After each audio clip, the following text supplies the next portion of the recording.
Judah taking the first round, but while the uppercut landed, the American's flurry wasn't as flattering in slow-mo.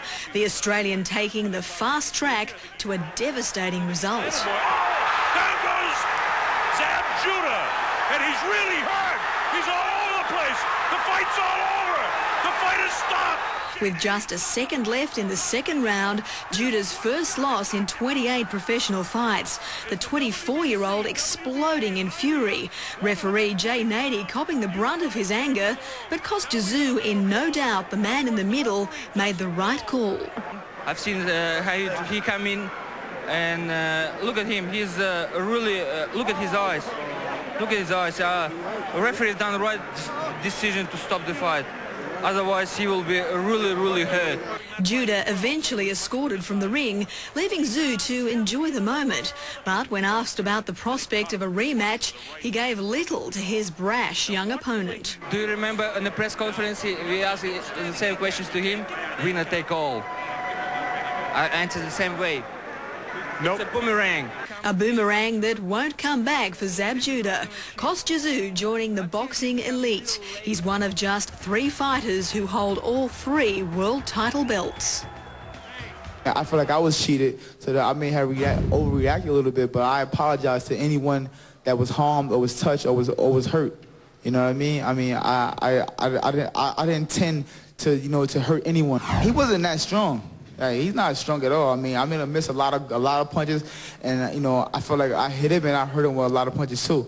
But as far as him, like the punch that I went down from, it was like a boom. I never go to the fight and try to knock my opponent out. Tackie, who had never been knocked down in 42 fights. The bookies had the challenger at 4-1. The raging favourite was on top from the opening bell. The 32-year-old in total control, amassing the points in a measured display. Tackie showing some resistance in the third.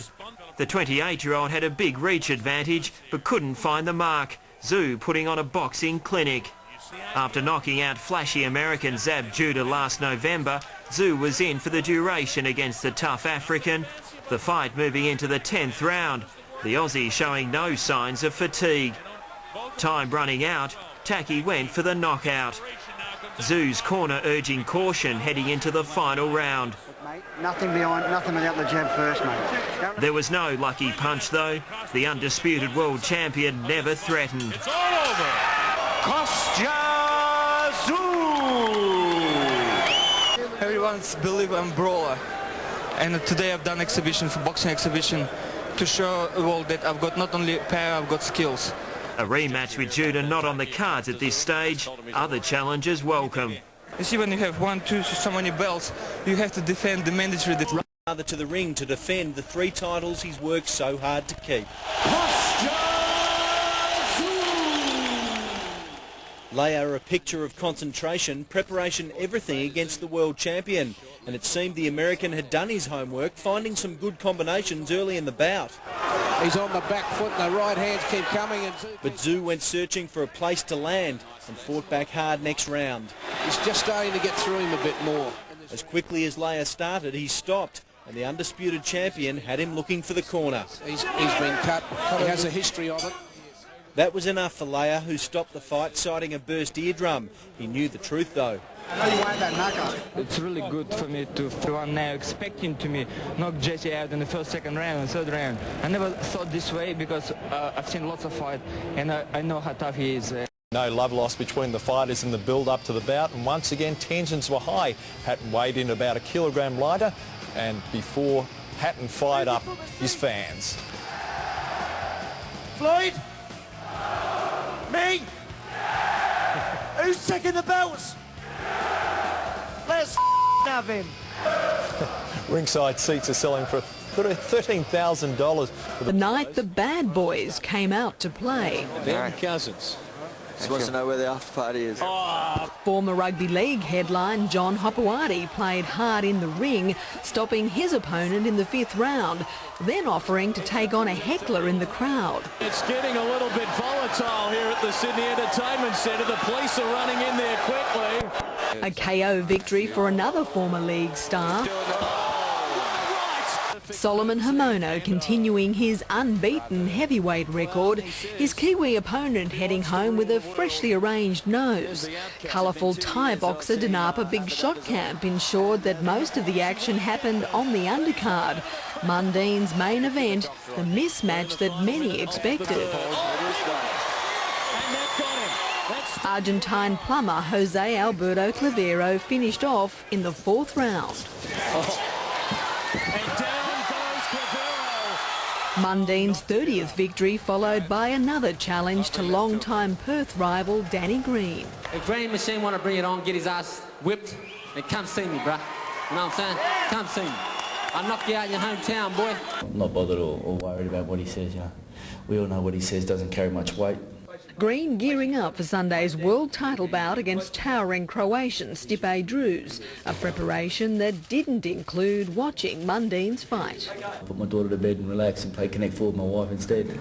Lamar knocked out Willie Kickett. His supporters stormed the ring. Moments later, a new fight erupted. Is someone going to pull these blokes up? I apologise for cutting this short. This is an embarrassment to Australian boxing. And soon he'd put them to work. Roy Jones Jr. was the favourite, largely due to all he'd achieved in the past. At 40, the 8-times world champion was still meant to be too fast for Green, but time ran out on this fight very quickly. Roy Jones Jr. is down. He's gone. When you beat a legend, you become a legend. A minute spent testing the waters before Green landed a blow on Jones's temple, and no amount of prayers could save him after that, as Green looked to finish what he'd started. Can Jones survive? This is going to finish in one round. The best Jones could do was hold up his gloves, and the referee had to bail him out of a tough situation. Jones is struggling. It's over. Danny Green conquers Australia and the world. After all the hype and all the excitement, Green's victory speech lasted much longer than the bout. I almost felt bad doing that. That almost hurt me to do that to someone whom I aspire to look up to as a professional fighter inside and outside the ring. He's a bloody legend. Beaten so comprehensively, Jones has to consider his future, while Green will be choosing which big money fight to take on next. Bence Hammerley. 0.9. What you used to weigh playing footy? About 86. It's a big difference. Yeah, well, I should be on The Biggest Loser or something, man. Danny Green will be watching this. What do you got to say to him regarding a rematch? Green, man, you know where your whipping's at. That's all I could say, man. You know, I'm not going to pop off too much. You're my whipping boy once, and I will gladly whip you again. Get your cracker mates to pay me, man. That's it. You want it? Come get it, man. Roy Jones, should he retire? I don't know, man. I'm not the guy to ask, you know. I mean, Roy's Roy. He's his own man. You know, I don't want to belittle him in any way because he was a great, but we've got to put this in perspective. You know what I mean? Have a look at his last, I suppose, couple of years, you know. But, you know, what that made me then?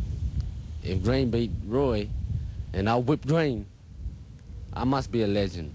A junior middleweight eliminated bout with countryman Robert Medley. Mundine suggested Green should join forces with a West Australian mining magnate to raise the funds. Danny, I whipped your ass, and I'll whip it again, and you know it. In their 2006 stoush, Mundine won by a unanimous decision. League players of the 90s. You know, I played rugby league at elite level. He abruptly left the game in 2000 to pursue a career in boxing. I'm the most talked about and written about and watched fighter in Australia's history. Despite Mundine's success in the ring, he's had a stormy relationship with the media. To his fans, he's simply the best. To the rest, he's the mouth. There will be one name on everyone's lips in 20, 30, 40, 50, 60, 100 years' time, and that's mine. Sport is entertainment now, and that's what he is. Name me somebody else that has been so outstanding in one sport and is equally outstanding, if not more outstanding, in another entirely different sport. After converting to Islam, Mundine caused an uproar when he made controversial comments about the 9/11 terrorist attacks. America's brought upon themselves, you know, what they've done in the history of time.